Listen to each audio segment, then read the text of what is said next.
Brittany, thank you so much for making some time. I've enjoyed coming across your content and some of the conversations that we've been able to have previously. Wanted to just play around and formalize some of that.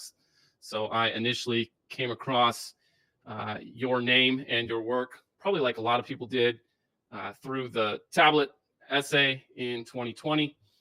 And I was just rereading that again today. You said some things this week in preparation for this conversation that, maybe some of it was misunderstood or taken too far.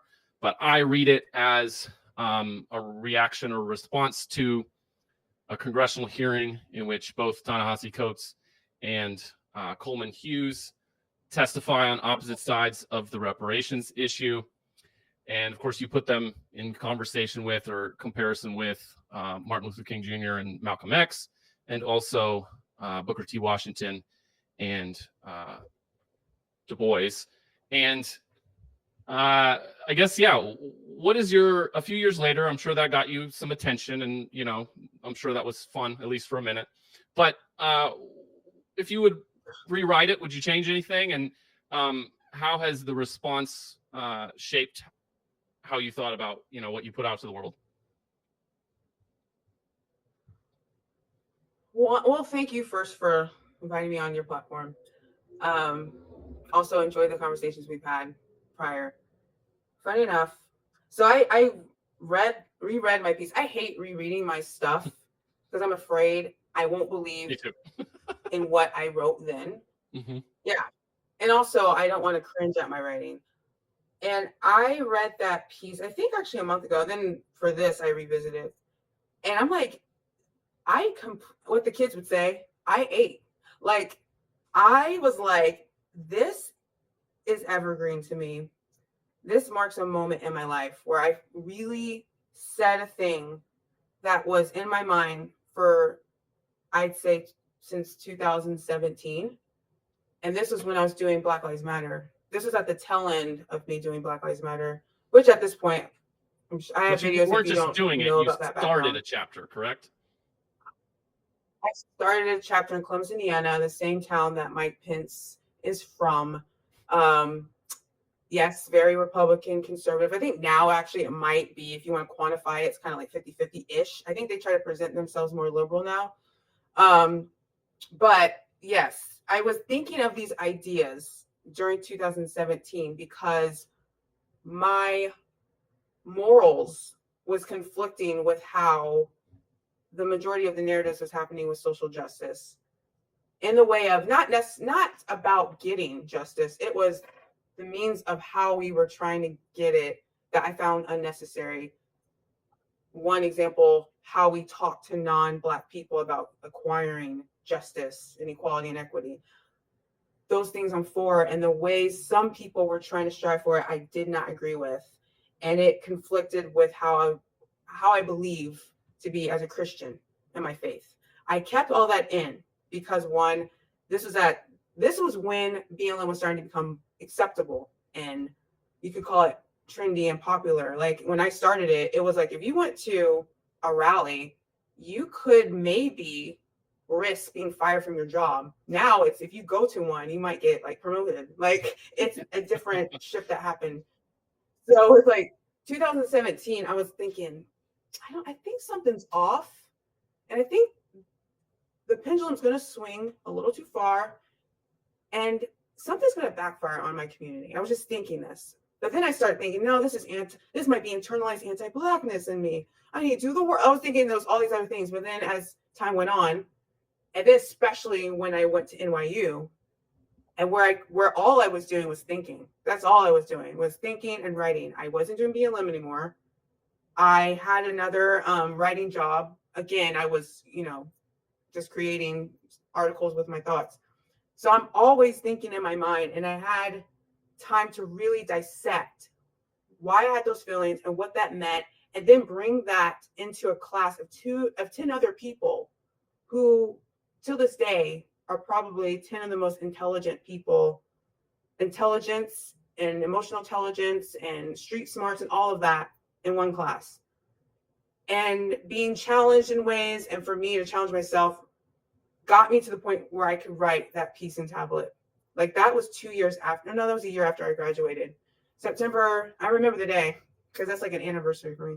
September 16th, 2020 is when it was published, but I finished that probably in June. I feel like they wanted the piece and they wanted to wait for the right moment for it, or perhaps they were, I don't know if they were nervous about, I don't know what it was, but it was published in September, and I had never been so proud of a piece being published and publicized, not thinking at all it was going to get any of the attention. I was just glad I got something out that I was feeling for years out, and it made sense. And I'm like, and it doesn't just make sense to me. It really, I feel like, moves the needle a bit. And it was a contribution. Then, yes.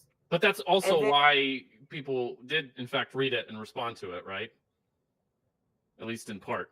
And I think, and I have to give flowers to Coleman Hugh. Funny enough, the person I was writing about in the piece, I remember sending him the piece through a DM on Twitter, not thinking he was going to see it. And this is when no one knows who I am at all. I just sent him this. I said, hey, if you have time, love for you to read my piece. I mentioned you in it. I just want you to know that I don't agree with everything you say, but you have every right to say it. And I hope you, and if you have feedback, I love to hear it. That's all I had. And I literally think in an hour or two, he wrote back something really nice and just posted on Twitter. I think he probably posted on Twitter before he wrote me back and just said, everyone needs to read this. That's all he said. And then all of a sudden, it was just everyone. I mean, it was like mini viral, but it was, I mean, I was shocked. Like, my notifications have never looked like that. And then all of a sudden, people are asking me to come on their podcast, and people I never thought would follow me, still to this day, don't understand why. Which is weird, because it's like, you read this piece, and now you follow me, and now you like me because I said one thing you like. Yes. I don't know, I thought it was weird. Yes.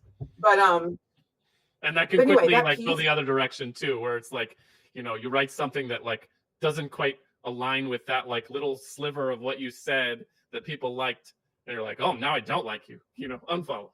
Yeah. Funny though, I honestly don't remember any negative. I can't remember a negative comment, which means if it was negative, it wasn't that harsh, because all we do is remember the negative and not the 1,000 great things. I remember a lot of people saying that were in my community, either being like, yo, I've been thinking this, or good point, or you're challenging me in a good way. And then most of everyone else was like, you've articulated something I wanted to say. Or, you know, like I said, this is moving the needle, stuff like that. So that's pretty much what I got. And if any article was going to be how people were introduced to me, I'm glad it was this one. That's all I can say about that. So I unlike some other pieces from 10 years ago, I am so proud of this one. That's good. That is great. So, you know, first of all, I relate a lot to the anxiety of just like putting, you know, even though I'm like pumping out content right now, I haven't always done this. I've published a few pieces here and there, and usually had long gaps in between. But I think there is something maybe that writers don't talk about enough, which is just how terrifying it is to like lock something into record. And, you know, yeah, 5 years from now, 10 years from now, 20 years from now, you're like, oh gosh, I can't believe I wrote that. And people can potentially use that against you. I had, you know, we'll probably talk about this anyway, but obviously the biggest event in my life is my brother committed a murder-suicide that made national news. And before that happened, I had a blog at the time that no one was reading. And for whatever reason, like there was just some content on there. Like if you want to talk about God, there was some content on there that I didn't feel whatever. Like I felt kind of over or whatever. This wasn't what I wanted to have public out there, you know. And so I just deleted a few posts like on a whim, like not that far in advance of that happening. And then sure enough, like there was a New York Times reporter that wanted to talk to me, and I declined. And so she read every word of my blog and, you know, like pulled like one sentence from it from a piece in the New York Times. So, you know, it has consequence. And a lot of times when we just rip out some words, especially when we're like mad and reacting to something, you know, that can go very badly. And of course, like the whole, you know, internet is full of this kind of thing. And yet if you're a serious person and you're not reckoning with that a little bit, like I question I question your confidence in yourself. I will say that I do trust myself a little bit more than I used to, and hopefully that will be even more true 5 years from now, 10 years from now, to the extent that even if, let's say, I write something in 2024 and 3 years from now, I'm like, yeah, I disagree with what I said. Like, at least I can be like, but I understand why I said it, or, like, I think it was a good piece of writing or whatever. Versus the kind of thing where it's like, man, I'm like really embarrassed that I wrote that. Yeah. They're different things. Now, obviously, for you, an important part of the puzzle is that, even though you sent the piece to Hughes, and Hughes apparently, and I'm hearing this part for the first time, Hughes pumped it out in the world, and he has a pretty big following, and so that it's changed your life in some sense. But you were also a student of Coates, who was kind of on the opposite end of the debate in Congress, and an important name for a variety of reasons. Used to be an essayist for The Atlantic. Actually recently has a book out, so this timing is pretty good. Did you ever have, from what I understand, you have a good relationship, or at least you view Coates pretty positively. Did you ever hear any feedback from him about it? Yes, and he blocked me. I'm kidding. No. I actually so I was in Coates' class in 2019, the semester before I graduated, in a writing reporting class, and we had access to an email, which was probably just like probably temporary because he was like a visiting professor. And I did send it to him, but again, it was a year later. So I didn't think nothing if he didn't respond. And plus, I know he wasn't like teaching during that time. So I tried to reach out, didn't hear a response, would love to hear his ideas, because contrary to what people might think, depending on who's watching this, who thinks he's very like binary and it's like this, Coates really also taught me that you need to read and listen to people you do not like or agree with or have critiques on you. Like if they have a critique on you, like do a article critique. You should read it actually, just to see if there's anything in there. So that's not actually, there's a lot of valuable things I learned from him, but that's one key thing. Spit a few more. What else did you learn from him? What shapes your perception of him looking back? Okay, so that also, with a caveat too, challenging people. I challenged him in class once. How dare I? I know, everyone gasped. But like he loves James Baldwin. A lot of us in there love James Baldwin. And again, this was a small class, probably like 8-9 people. And he selected all of us to come in. Like you have to write like an essay to join his class because everyone wanted to be in it. So he just like selected maybe 10 people. And he decided one of the last days we're going to have a Baldwin day where we just read all Baldwin. There's this piece that I love called, what is it? Notes of a Native Son, I think it is. Notes of a Native Son, it's Letters to My Nephew. And in this piece, James is telling his nephew, who yet he cannot read yet. I mean, his nephew's very young, but he's like, when you get old enough, you'll read this piece and here's some advice. He gives him advice about what it will be like probably in his time when he's Black. But also he gives him advice that the hard thing is that you are going to have to love those who hate you.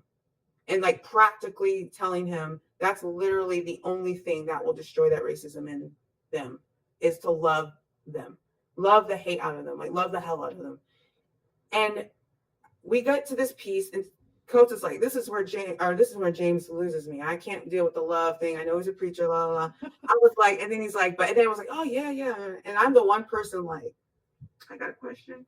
And I purposely sit right next to him too.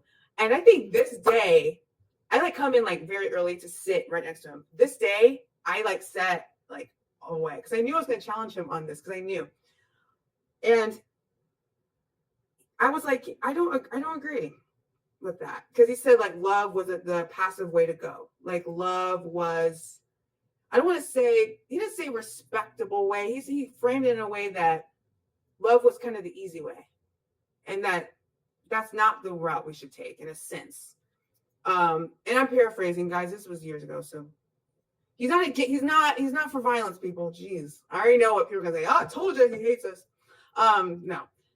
But during that time in the 50s, 60s, he was saying that shouldn't have been put on the burden of Black people not to love. Like, he thought that was unfair, and that was not weak, but passive, whatever.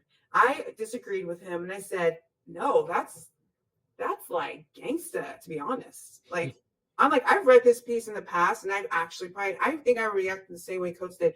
But as I was vetting through my own ideas internally, aside from school, that's obviously being brought into whatever class I'm in, and shifting and changing my point of view. And I read that piece and totally thought different. I was like, I totally understand what he's saying, and actually loving them will piss them off even more, because there's no justification to their hate anymore. Now they have to lose the power. You lose like it. The hit that's like driving whatever's happening in your brain but I'll also say we have this perception of love, which I think is really demented sort of culturally, of like niceness, like, and I think that you're using this word passive, but for me the word, we just think like love equals sort of, it is a passive kind of like, I'm not going to be mean to you, it's a negation rather than it is a, like an active thing that you're doing. In culture, but actual love is not. That's absolutely. And so what is love instead? In this frame, if you're going to just talk like interpersonally, because I always was like, God said the first greatest commandment is love God with your body, mind, and soul. And the second greatest commandment is love your neighbor as yourself. Love is like, can be to some people hostile. It can be rude. It can be harsh. Like, for me, if someone's loving me, I want you to tell me the truth. Like, if I'm off base or off course, tell me the truth. And if it pisses me off, fine. But I know that you love me enough to tell me. Like, that's love to me. And obviously, like, the niceties. But love will risk stuff. Like, but American love won't risk anything. It's like, get out of the way. Like, I am do your thing or something. Yes, that is real love. And that is what James meant. And I knew that's what he meant when I reread it. And I was like, I totally see this differently now that I'm in the mind frame that I'm in at whatever age I was. Yeah. So as we've talked, it's become clear, and I guess you could see it too from your YouTube podcast, American Shade. So first of all, I'm interested in, where did the phrase, what did that mean to you? Why was that the name of your podcast? But also, the frame that I've noticed that like is kind of your anchor or your orientation is this. I don't know any other way to say it other than Christian faith. I think that's fair. And I think your dad was a pastor, if I remember right. But yeah, so first of all, why American Shade? But also, was that orientation of Christian faith there through this whole process of like, BLM, graduate school, writing the tablet piece? Or was it something that you sort of reclaimed at some point? And why the confidence in it? That's so amazing. Why American Shade? One, American Shade started as a little show at NYU Radio Network, if you will. There was 15 podcasts that would air on the radio, WNYU 39 FM. If I'm right, that's amazing. But in my show, I had to pitch what I wanted to do. And I was like, I want to talk about like American race relations and social issues, but everything's probably going to be anchored on race in some way and ethnicity, but nuance though, because this is when this is 2018. So this is when I'm like, okay, I'm listening to people I never would have. I'm listening to Shelby Still. I'm listening to Thomas Sowell. While still listening to Toni Morrison and Angela Davis. And also, don't get it twisted, people are like, whoa, she left the left. No, shut up. Like, one, we can get on that. But two, I can't stand when people say I left the left or I left the right. Like, where did you go? So you ran to the next extreme? Like, I don't get it. I never was on, I guess actually I was on the left. I didn't even call it that, but whatever. You did not ask that question. Let me get back to. That's right. You're allowed to tangent in whatever way. That's all I do. That's all I do. I was making a very good point in that tangent. Can you remind me where I was? Oh yeah, American Shade. Why I named it that. So I needed a name, and I called it American Shade because I was going to only talk about American issues. And I think shade, I was thinking of it as a place for everyone, like a shade tree, like shade. But then I was thinking, it gradually, I gave a different answer when people asked. Like, it was either the shade, like everyone's invited in, here's the shade, or shade as in we're all different. Like, there's all different shades, not just color, but who we are. As we're made up of different, backgrounds and experiences of all that. So that's what that was. And then when the tablet piece went viral, I believe that's when I started my YouTube. I think I literally started that month or that week and garnered like probably 1,000. I don't know how many followers. And so that is why American Shade is American Shade. You asked something else about God. The role of the role of Christian faith throughout that whole journey. I'm 30 freaking 5. How can I explain? So, my Christian faith, I mean, where did it start? I mean, it's hard to even say. Not necessarily where did it start, but during that season of your life, during that half decade extended, was that top of mind? Like start at BLM-ish. Okay, yes, it was. I would say, oh yeah, definitely. I curated the way I was going to do BLM on how inspirational I found the civil rights movement and the freedom riders. I see, the thing is, I people have said, and I think this too, and maybe it's because like of my upbringing, I don't know, but I do have an old soul, but like I'm very like youthful. I'm immature, but and I don't look to celebrities as heroes. Like I look to literally the freedom riders as heroes. I look to like John Lewis. I look to, Diane Nash, another freedom rider. I look at, and then MLK, even Malcolm X, people like that as heroes, because they literally did something that changed my life. And if they didn't do it, my life would not be this way. It would look totally different for the worse. So I'm not over here like, yo, I love Cardi B for what? Like, why? Like, the only celebrity I would ever get shook if I saw them is dead, and that's Michael Jackson. Other than, like, anyway, you didn't ask that question. I don't even know why I brought the heroes.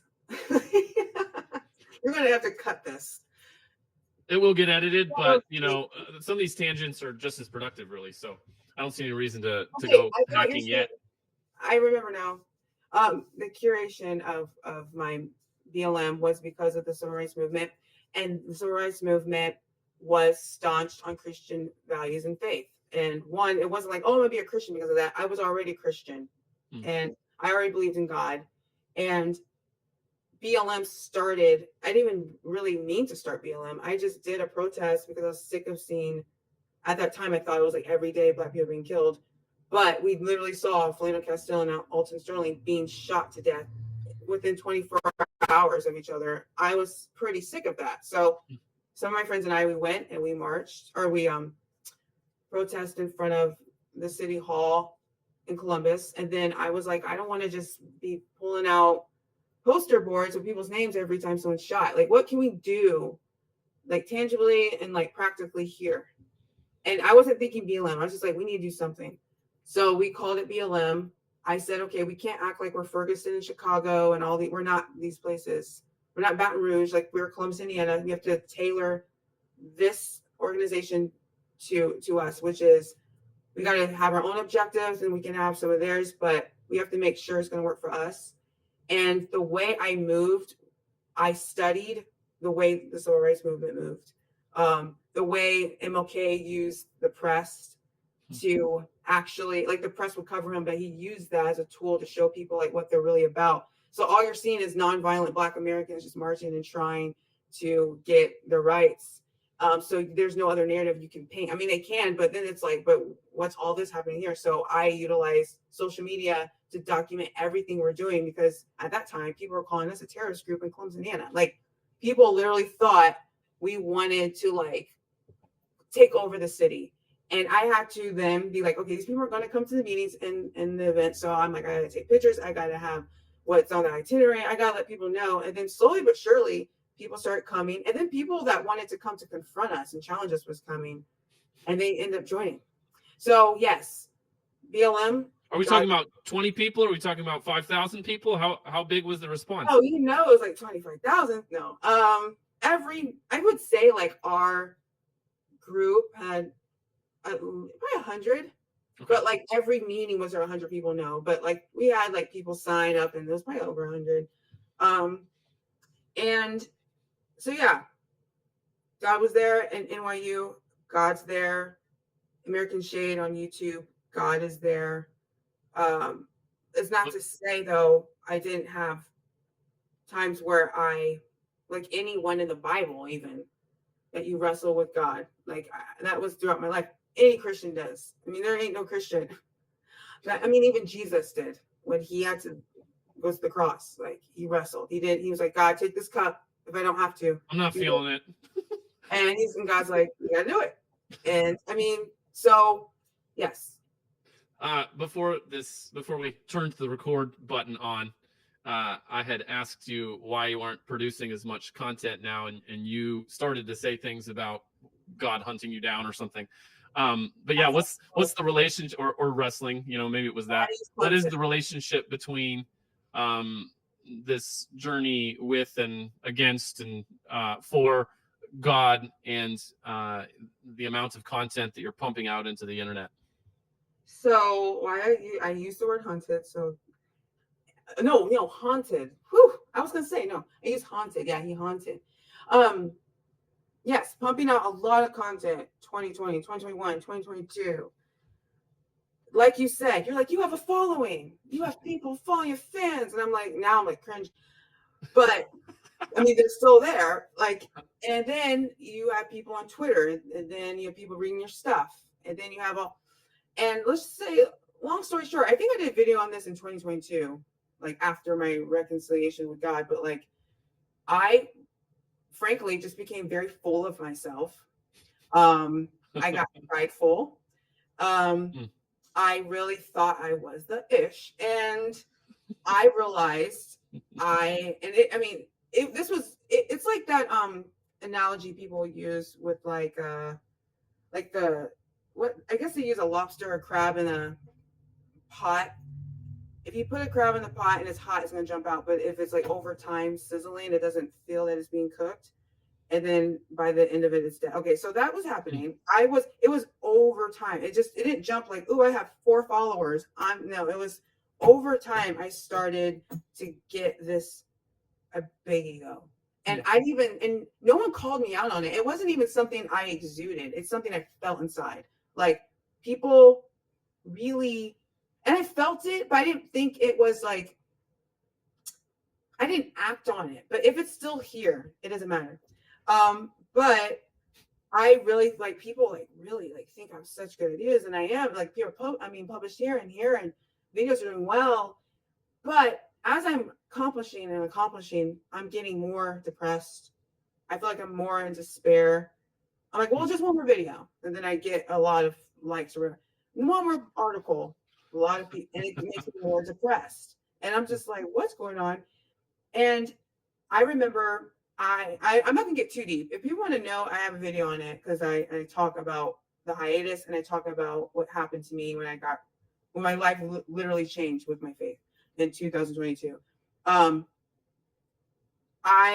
again, this isn't God audibly talking to me, but when you have the Holy Spirit, it can speak to you. It's your advocate. It can speak to you when you listen to it. You can definitely decipher between your voice and it. And I felt when I'm like on the ground crying, like not understanding why I'm miserable and why, and I'll just be honest, why I don't want to be here anymore. I'm like, I don't even want to be here. Like, I'm sick of this. I'm confused. Like, what's going on? And I felt God telling me, you care more about what other people think, what these men think, women, these thinkers, these philosophers, and your Bible is collecting dust.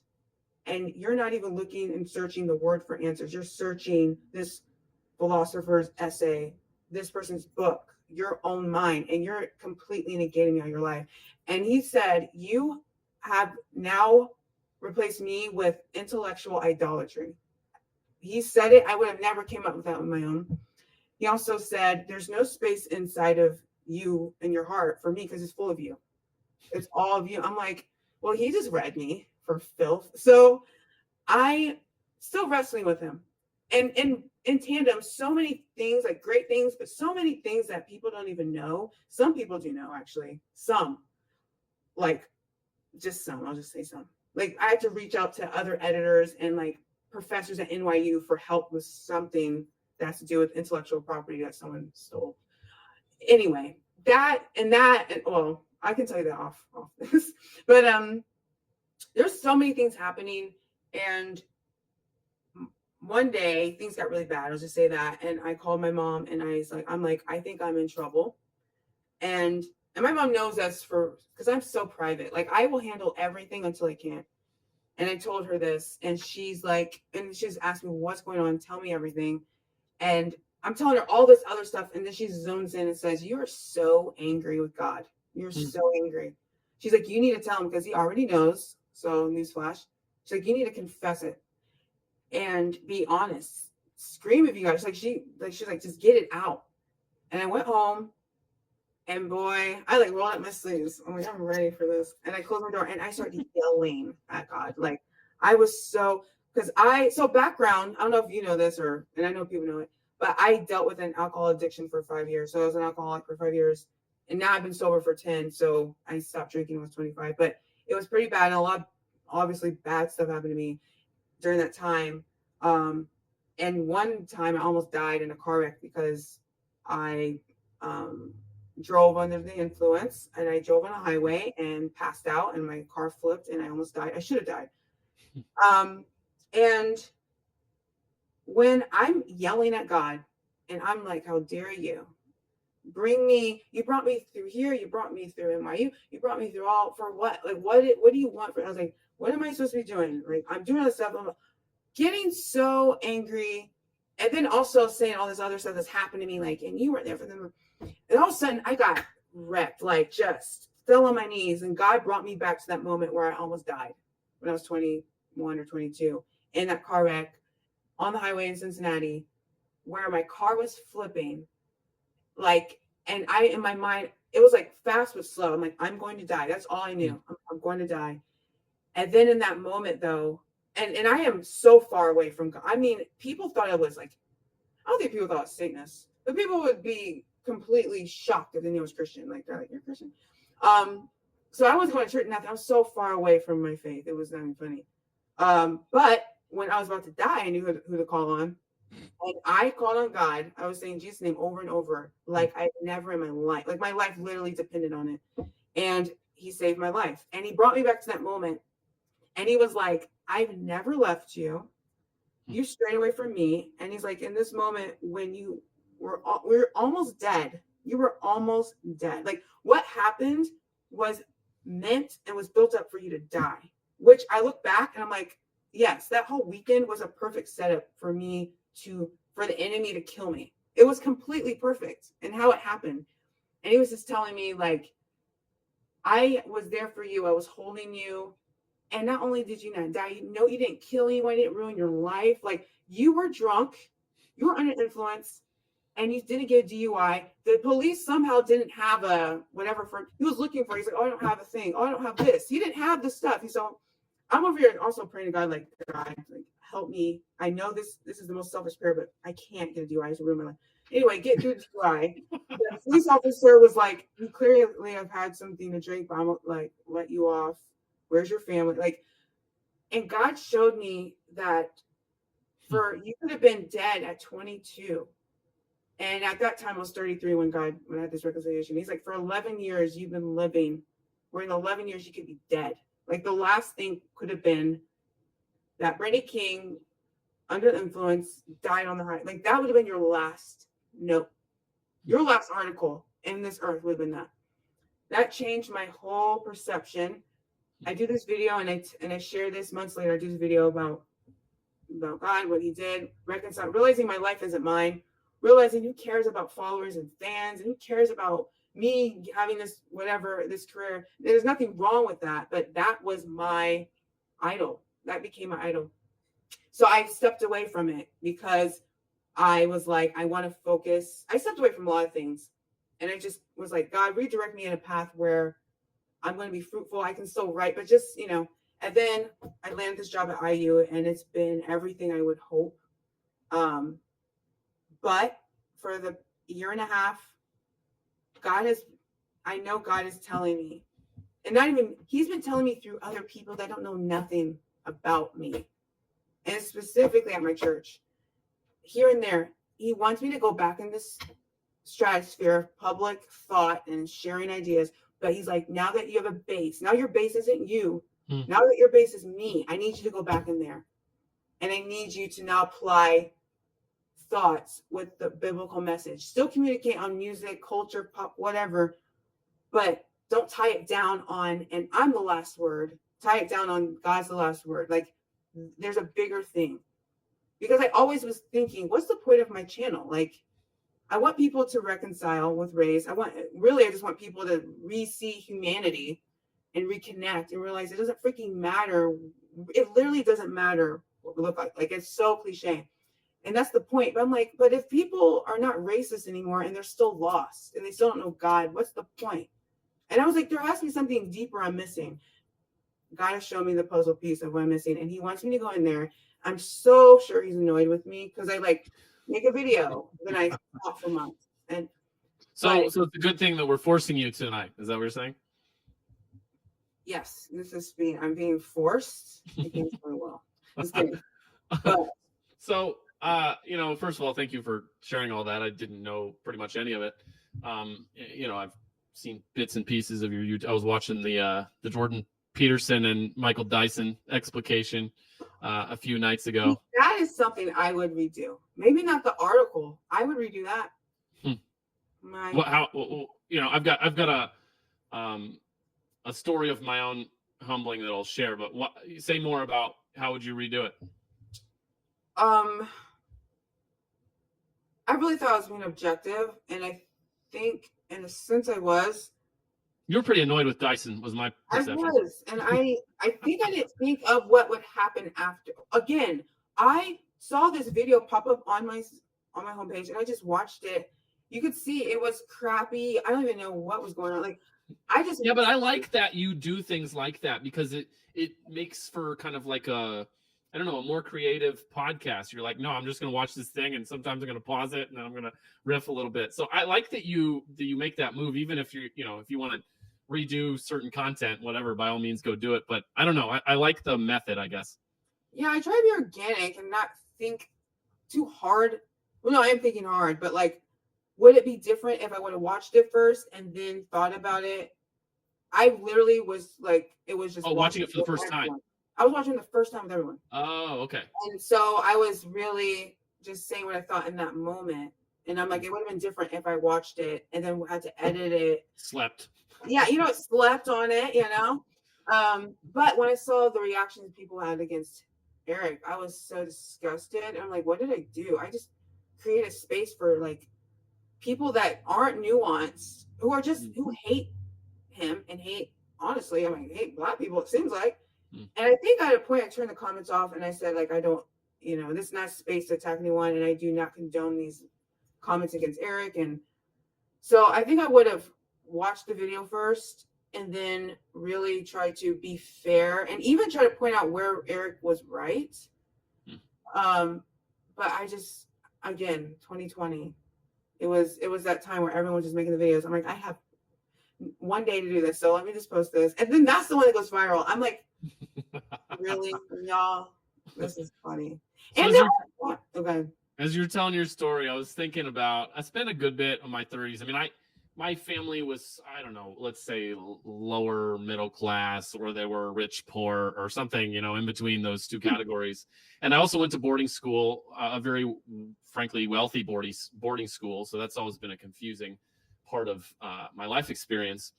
But, when I really took my first full-time job with benefits that I felt like I could stick in for a while when I was 31. And so at that time, I also, I was like, I'm going to clean up my finances. And so I take this Dave Ramsey class over the summer, and I get all the plan going, and it starts churning, and I start side hustling as a sports referee, umpire. And that part, actually, I was shocked at how much I enjoyed that. And I was an athlete growing up, so it makes sense. But I paid off my student loans, or at least I almost did, because I paid them off for the final time in COVID. And then there was the forgiveness executive order. And then supposedly they owed me money back, which I filled out the paperwork for. I got the money back, and then it got struck down in the courts. And so now actually I owe them again. But during that time, I also bought a house, which I loved. And then 3 years later, when I was about a year and a half into the pandemic, and probably wasn't in the best decision-making space, the market's going nuts. And so I sell this house that I love for much, much more than I bought it. And I'm just telling myself, no, this is it. You're going to leap, forward. And I think one of the implicit deals that I was sort of under with myself and, with God, I speak a lot less confident about God than maybe I used to, or whatever, was that I was lining my life up to have all my shit together by 40. I turned 40 in June, and all of that just at about 38 spectacularly unraveled. So first of all, I got I've thrown tens of thousands of dollars away as the starting point of it. Part of it had to do with the house, or in the aftermath of the house.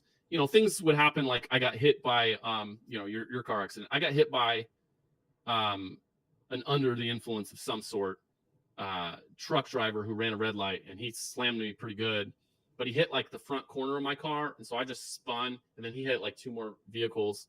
And so it was the kind of thing, it was there's this very chaotic scene, and as my car stops, I'm just pause, do things work, what hurts? Nothing. Literally stand up, my car's totaled.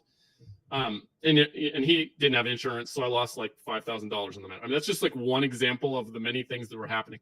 And so there was a dating situation that presented itself, and I swear it just dropped from the sky. It was I did not seek it out at all, and there were very personal reasons why I was invested in. She knew my brother, actually, but I did not know her previous to the interaction. Mm-hmm. And so initially I was very skeptical. I was like, what is her motives or whatever, but we had a lot in common. We start connecting, and so I start, that's part of my I'll get my shit together by 40 plan, get a woman, get some money in the bank account, have a career, mm-hmm. And all these things are just getting struck down. One, eventually the almost dating situation, fell through. I was crushed about that. And now I live in a place that's fine. It meets my needs, but I don't love it in the same way that I loved the house that I lived in. Mm-hmm. And so, yeah, the last couple of years, it has been a lot of, I don't even know who I'm yelling at and cussing at, but there's been lots of yelling and cussing, which, there's emotional release in that. You gotta in get it itself. Yeah, for sure. 100%. But there was, I think at the very least, there has been a humbling in it of you have this idea of what life is supposed to be, and you're trying to align every part of your life. You're basically trying to control life. Mm-hmm. And it's all wrapped in identity, what you think you're supposed to be, basically what you're supposed to be. I think that's a good way to put it. Mm-hmm. So anyway, I can't tell it with the same kind of conclusion, or and maybe that's too strong for your word too. But yeah, that's definitely been a part of the last few years of my life, is just having the expectation dashed, and then being well, fuck you then, Are you just saying it out loud? Are you saying sometimes? Yeah, absolutely. I have two things, and you can go there if you want or not. But yes, frustrated when things don't go our way, because we want our life to be the way we see it in order to become the way we want to be in the world. And which I can't say that won't peak up again, which it has. I mean, certain things like, oh, if I just got this and this, I mean, still. But there's a reason why God said, if you love your life, you'll lose it. Like, if you love your life, if you want your life to be the way you love it, you'll lose it because you'll never fulfill it because you're not, like, God knows the purpose for us, not us. That's going on a tangent, though, into a sermon, and I know we're not going there. I was going to ask a question because I read your piece that you wrote, and I think you said, like, the situation with your brother you wrote in other publications. I wrote it through the Salon print, and I will say, when I was reading that, I was like, oh my gosh, like, thoughtful isn't the right word because it sounds so whatever, but like, and heartbreaking, I hate to say that too, but that's what I felt, and which prompted me to want you to write for my magazine, which thank you for that. Love the piece. It'll be in the description below. I'm just kidding. I don't know. But I find what really like got my attention about it. One is how you were open about it. Two is like when things like this happen to people, and you don't even know. Like I met you, and then I learned this afterwards, and you don't strike me as a person because of how you carry yourself, and you're very kind, and it seems like a big heart, that something like this can happen and it not harden your heart. Like, I think that was the most shocking thing. And I remember one of my friends, she told me about a situation when her brother was murdered and in 2012. And she said, it felt like an actual crossroads where it's like, I either go down this route where I hate everybody, especially the person that looks like the murderer who killed my brother, and I just hate everyone, and I am done with the world, or I go down the hardest path of trying to understand why that person did that, what got him there, and doing my best to help anyone not get there, to murder, to take someone. And she shared that again. She's really well known, and she's shared this a lot on podcasts and things like that. But that also struck me with you. It's like you had to have taken that route down the hardest non-beaten path of not hardening your heart to other people. But then you also say that's when you really started having a conflict with God and your faith. And I'm trying to square it because I'm like, I feel like for someone to go down that route, there has to be some iota of faith in God to be optimistic to even try to go that way. So I was certainly raised, I would say I was overchurched. Maybe I've even said that to you before. I mean, like, very activities based, we were involved in not just one, but multiple churches, youth groups. I mean, I would say it was pretty performance based kind of offering. And a lot of that got deconstructed after my brother's death. So this is almost like a second crisis, so it was like, and that probably fueled my own entitlement too. It was like, you already deconstructed me. Now it's like time to this is the Job story. Like, give me the prosperity. Okay. We're through all that hard shit. Okay. So yeah, that was definitely part of my own, entitlement's probably a good word. I think that both of what you described, like, I think you even mentioned like spiritual warfare this weekend or something like that. Like, it does feel like a battle that there's like, there's the part of me that just hates everyone and everything. That part of me is real. Okay. And then there's this other part of me that's like, no, like, one of the things I did, I would say several years ago, that was part of the first deconstruction, was I have family members, particularly on my mom's side, is like full of dysfunction, like visible dysfunction. My dad's side is full of numbness, and if I put this out in the world, I'm sure I'm going to get in trouble, but I think that's a fair way to describe it. One is like visible dysfunction and the other is numbness. And so I had a grave, just like by inclination, I had like this gravesite tour. So I just went and so I had an uncle who like shot my aunt and went to jail and then got out and they got back together. That's an example of how crazy this is. Wow. And and he eventually took his own life. So I went to his grave, and I had a cousin who committed suicide during the year that I was born, and he was like 16, and he, so I don't have any recollection of meeting him. If I did meet him, I don't remember it, because again, it happened a few months after I was born. But he had a girlfriend break up with him, and then he drove into a garage, let the fumes run and committed suicide. And then I also have, who was the third one? Let's see, there was three. There's a known abuser of children on that side. And he's a great uncle of mine. Again, not someone that I have any recollection of. I just know through like stories.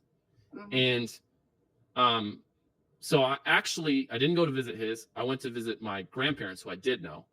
And my grandfather was timid, but there are some stories of like, he like bloodied the back of my uncles, and one of them took off, and so there's some shit there. But like the grandfather that I knew was actually timid. I would say kind, but withdrawn too. And so I went to go find my grandfather and my grandmother's gravesite, and talk about God again. Like I don't want to talk with too much certainty, but there are certain events along the way where I'm like, oh, and I think it was Thanksgiving Day, and I show up to this cemetery, and I have no idea what I'm getting myself into. This place is massive, and the only instructions I have, like you could walk around all day looking for a grave and not find it. And the only instructions I have from an aunt of mine is like, oh, I think it's by a tree. There's like hundreds of trees. And by the way, the ground is wet, like there's like leaves, covering mud. I mean, I'm like, there's no way I'm finding this. So I just start walking around. I probably look around for like 20 minutes. And then there's like a gas station right here. I'm like, I'm going to go like into this gas station. I'm going to use the restroom. I'm going to come out. I'm going to give another half an hour. And then I'm going to pat myself on the back for the trying, and then I'm going to go to Thanksgiving dinner. And sure enough, I look like 15 or 20 minutes, and there freaking it is. Is my grandparents' gravestones. And the part of it that like I'll never forget, and I wasn't prepared for this, but I probably also wasn't surprised by this, is that the uncle who was an abuser was right next to theirs. So it was the three of them in a row. And that was just like so disturbing.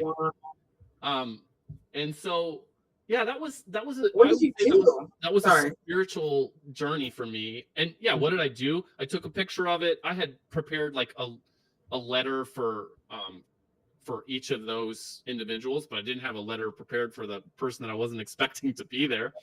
And I talked a little bit. My family's like, we don't historically talk about this kind of stuff very much, although I would say it's gotten better since my brother's death.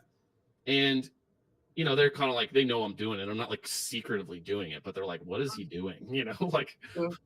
So that did feel like it was a spiritual kind of quest. And when I see, let's say that there's some sort of mass shooting, or even if like it's just like a murder suicide, if there's some sort of shooting that gets a lot of attention, my trigger or my getting irked is like that we go immediately to like, if we just changed the gun policy, or if we just changed if we just funded mental health or whatever, like we go to these like pretty like, I don't know, broad-based like political solutions. And to me it's like, what about what's happening in these humans that's leading them to this spot where they want to like show up to a space and kill people? That's the part that like I think we're terrified of that conversation. And so if I have something maybe to contribute, it's just like pushing, us to engage there. And so, as you talk about your friend and you're like, these two choices, I can either hate everyone or I can like work my life toward, and so if there is a path for me, and this is the path that I've questioned a lot in the last few years, I'm like, I'm doing it and you're not, but it is like, yes, there is like a familial line that can potentially be changed for the better. And also there is a macro discussion that's being had that I think is tragically incomplete and not very honest, frankly. but I don't have like a plan of like, oh, like this is, I don't feel like yet like, oh, this is what my life is and this is what it's going to become. Maybe it is, I don't know. I probably wing too much of life in order to like feel that kind of like feet on the ground. This is who I am. This is what I'm here for. Do you think, like you talked about like your quest of like, why did that person get to that? What route are you taking? Is it more of like, not like, I'm going to do a lot of research and be like, I'm going to figure it out that way? Or are you like, how about I just talk with people and get to know people? Is like, what route are you taking to kind of like be like, we need to figure out what happens in humans to get them to a point where they want to do what your brother did, or what my friends, what happened to my friend's brother?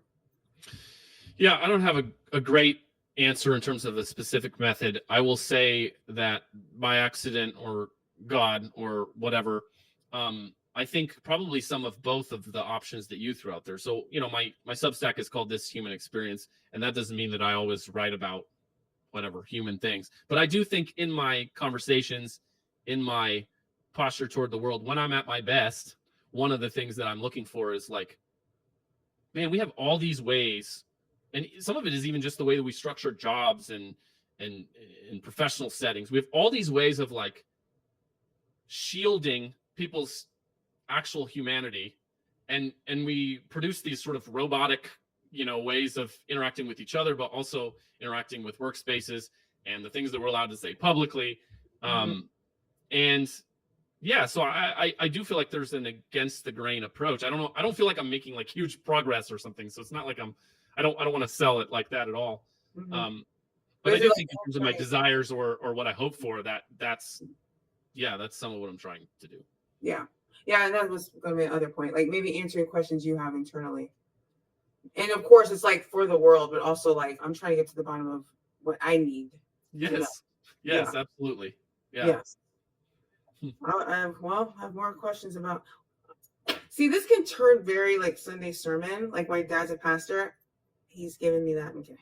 Do you ever preach in any setting? I have never preached, but I have given like for the last, I think, what was it, 2023? For the last MLK holiday, I spoke at my childhood church, and that was like 30 minutes. So it wasn't a sermon, but I was speaking about us revisiting the civil rights movement. But I said, of course, we look at what the outcomes were, but we don't look at how they did it. And I was talking more about they were used Christian, they used the Bible, really, essentially, to foundation the civil rights movement to get what they needed. And also people that weren't even Christian were part of this. Like people that are rabbis or people that are other faiths were adapting MLK's leadership, therefore adapting Christian principles to do the thing. So I was basically being like, unbeknownst to America, like when you're celebrating MLK on January 16th, you're also celebrating God. I mean, that is how he was able to do it. And he talks about his faith all the time in almost all of his speeches. It's there. So no, I've never preached, but people have told me, when people are telling you like God has a word, that in other ways has been brought to me. Definitely when I talk to people about God and I get into, long conversations with friends, 3-4 hours, I feel just I would guess a preacher could feel this way when they're speaking on Sunday. Like this like how, and I don't watch action films, but like Tony Stark, like whatever that is, like what that thing, that light that's in him, like when he has that, then he can do the things. When it's out of him, he can't. I feel like that. I feel like that all the time. I feel like when I'm aligned with God, I feel like, yeah. But when it's out, I'm like, I feel lost. And it's like daily. It's like take up your cross daily on your daily bread. Like every day, it's a new thing. It's like Peter stepping on the water, right? Like there's, what I resonate with is there are moments of feeling enlightened, feeling clear, feeling centered, and feeling like, I can take the walls of Jericho, over, and then there are most moments are not like that. Most moments are like, this is fucking bullshit. What are we doing here? This world is insane. Still, I mean, I'm having it now. Funny that you bring up Peter. I have a painting of Peter walking on water as he is sinking. And Jesus is, and it's like, you can't see their faces. Peter, you see the back of Peter, and it's him like falling, holding his hand out. And all you see, you can tell it's Jesus because he's the one with his feet on the water.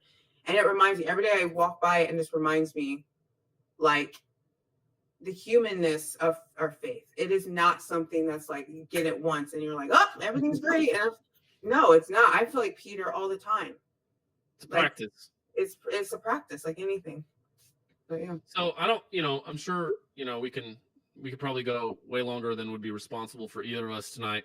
And I'm also sure that, if we work at it, we might be able to figure out, a time to talk again, so we don't have to get every single thing in, in a 4-hour marathon tonight, a Joe Rogan conversation. But before you go, I want to hear about your experience at the Holy Smoke Festival and some background. So I saw some pictures from Brittany on Instagram at a Christian rap concert in Nashville, I believe. And so I piped up because I grew up in this Christian music only household.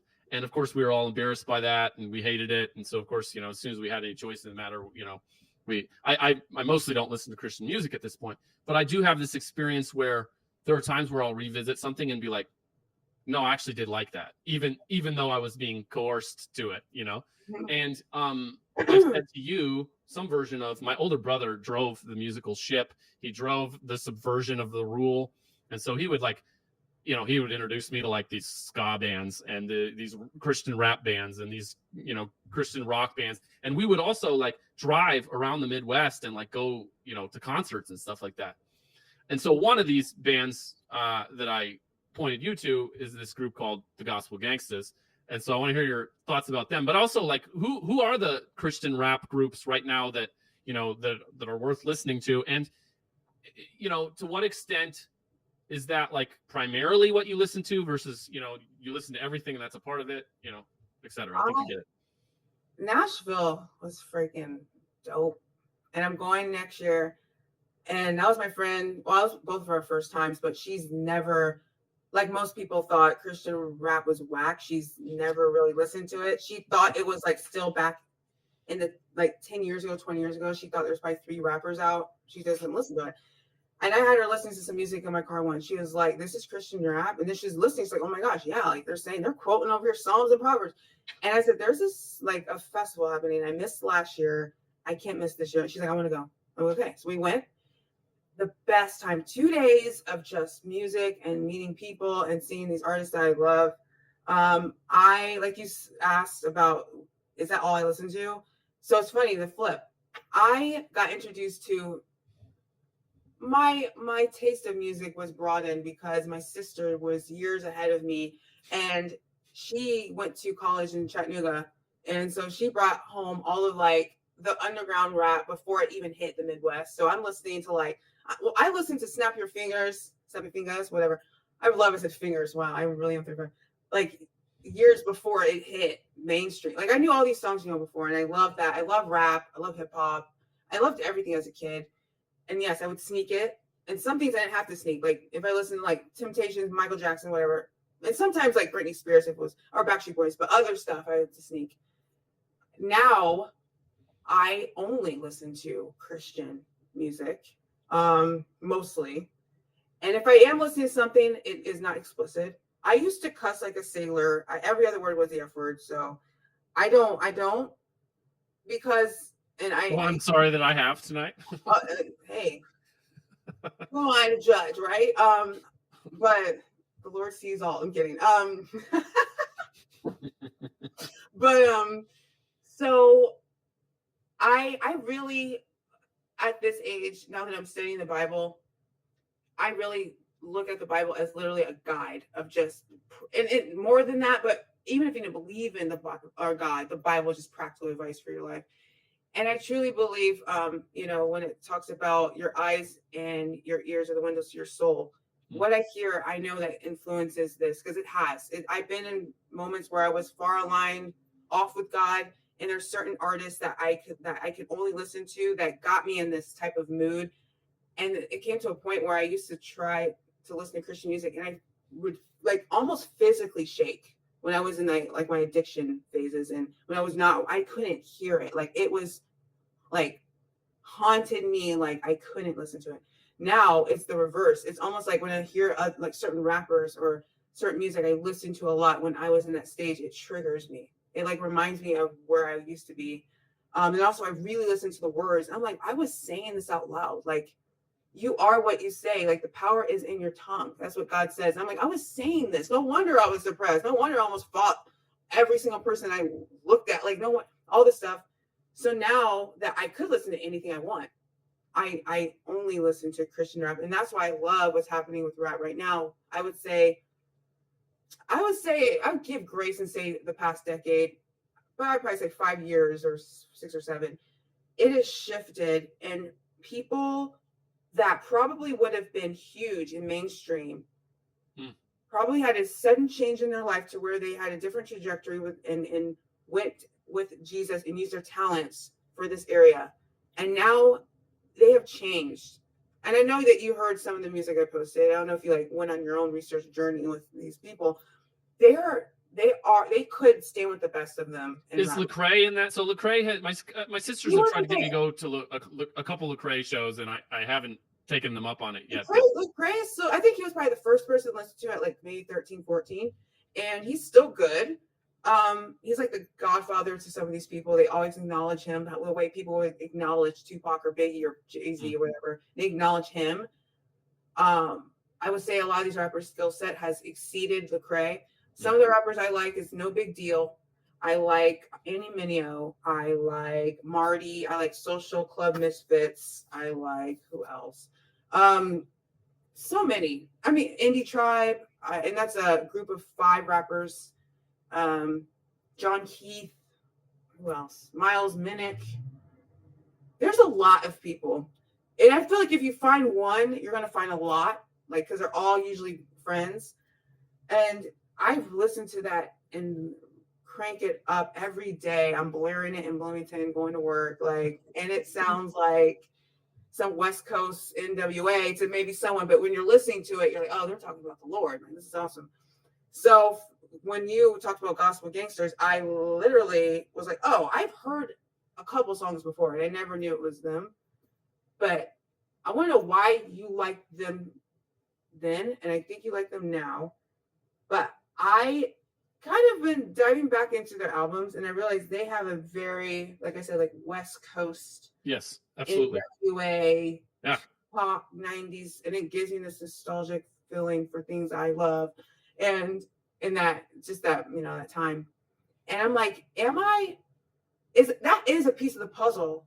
It's because these sounds sound like things I used to like, but it's meant for God and it's worship for God.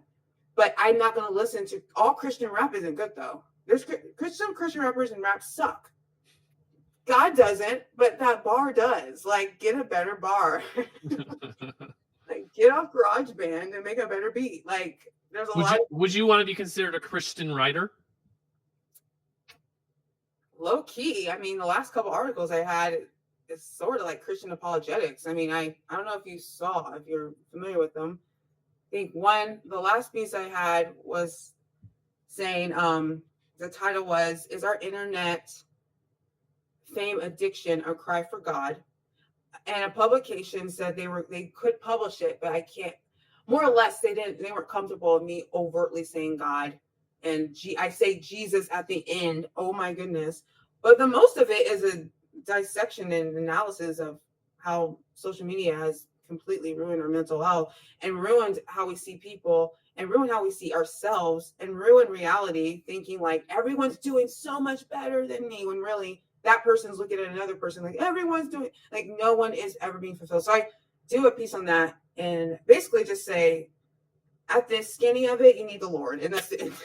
So that's very C.S. Lewisian, like in my sort of understanding of Lewis, like this desire and this longing and the pain that we experience, maybe the anxiety, the angst, is this this desire for God that we try to fill with many other things, and there's it inevitably gets disappointed.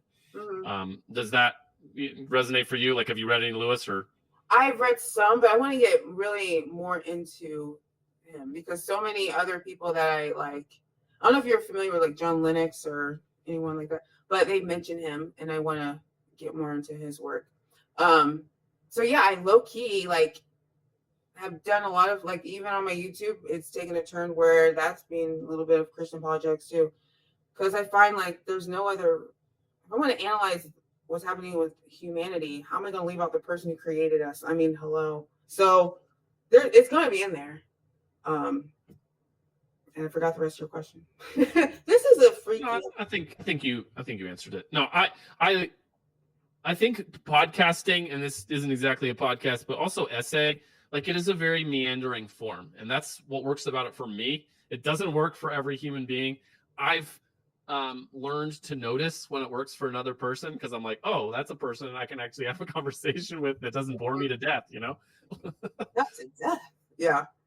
Sometimes, yeah, some people can actually. I don't know if I've ever had like a podcast where I'm just like, this is going nowhere. Usually people have stuff to say, even if they don't even know that's the stuff that we're going to share. Yep. And they want to express it even when there's like a defensiveness or resistance. And I think that's the work of the interviewer. That's like something we learned, with journalism when I went to NYU. Yeah. That's on you too. Actually, not you too. It's on us to really like make someone comfortable enough to open up. Like letting someone in your house. You got to have hospitality. You got to know how to answer questions. And you can have someone answer those questions that are like the taboo ones if they trust you enough. And that really leads with how you ice break with that person and all that. So, yeah. So it's your fault. Just kidding. Well, you've shared a lot tonight. So I'm going to tell myself good job and go to bed. I feel that. Well, yeah, that feels as conclusive as we're going to get. So thank you so much for giving me a couple hours, and let's keep talking. Let's keep talking. Thank you.